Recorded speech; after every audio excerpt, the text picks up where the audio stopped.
আসসালামু আলাইকুম প্রিয় দর্শকবৃন্দ। আমরা এমন একজন তরুণের পাশে দাঁড়িয়ে রয়েছি যিনি একটি মসজিদের খেদমত অর্থাৎ ইমামতির পাশাপাশি তিনি এই ধরনের ফুল চাষ করে হালাল রিজিক অন্বেষণ করছেন। আজকে আমরা তার কাছ থেকে তার এই গল্প শুনবো এবং তার এই প্রতিভা এবং তার এই উদ্যোগ এর পিছনে কি রয়েছে এই কারণগুলো জানবো এবং আপনারা নিশ্চয়ই উৎসাহিত হবেন ইনশাল্লাহ। তো রাকিবুল ইসলাম, আপনি কেমন আছেন? আলহামদুলিল্লাহ। আপনি কেমন আছেন ভাইয়া? আলহামদুলিল্লাহ ভালো। তবে আপনার এই উদ্যোগ, এই ফুলের বাগান আমি দেখে, এই ফুলের চাষ আমি দেখে খুব ভালো লাগলো যে আমাদের আসলে তরুণরা অনেক টেনশনে থাকে বর্তমানে। জি। তো তারাও পারলে, তারাও চাইলে কিন্তু এমন বাগান করতে পারে কি? জি, অবশ্যই পারে। আচ্ছা, তো রাকিবুল ইসলাম ভাই, আপনি এই বাগান করার পিছনে আসলে আপনি কি ভেবে বাগান করেছেন, অথবা আপনি কোথা থেকে এই আইডিয়া পেয়েছেন যে বাগান এই চাষ করার ফুলের, সূর্যমুখী? আমি একটা মসজিদের খেদমতে আছি। তো একটা মসজিদে ৫ ওয়াক্ত নামাজ পড়াই।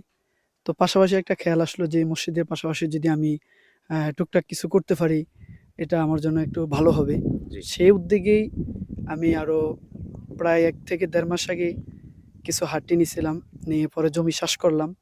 চাষ দেওয়ার পরে হাঁটি রোপণ করলাম। তো জি। আলহামদুলিল্লাহ এখন অনেকটাই বড় হয়েছে। হ্যাঁ, হ্যাঁ। তা আল্লাহ তাআলার কাছে লাখো শুকরিয়া যে অনেক কষ্টের পরে এখন গাছগুলো অনেকটা বড় হয়েছে। এগুলো কোথায় বিক্রি করবেন?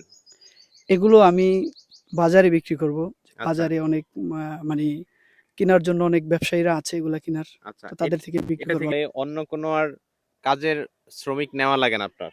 জি না, আমি একাই এটা সামাল দিতে পারি। একাই নিজেরটা নিজেই সামাল দেন। জি, আচ্ছা। আসলে দিনই খেদমতের পাশাপাশি একজন মানুষ চাইলে যে চাষ করা যায়।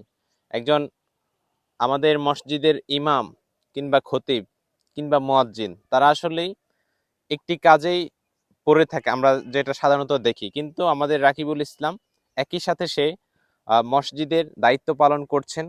আবার তিনি তার নিজ উদ্যোগে, নিজ খরচে, নিজ পরিশ্রমে তিনি এই ফুলের চাষ করছেন। আচ্ছা রাকিবুল ইসলাম ভাই, আপনার কাছে আমার আরো একটি প্রশ্ন।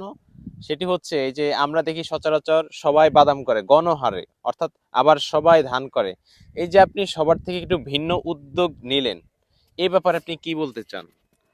ভিন্ন উদ্যোগ বাদাম আমরাও করেছি। আমাদের বাবা করছে বাদাম।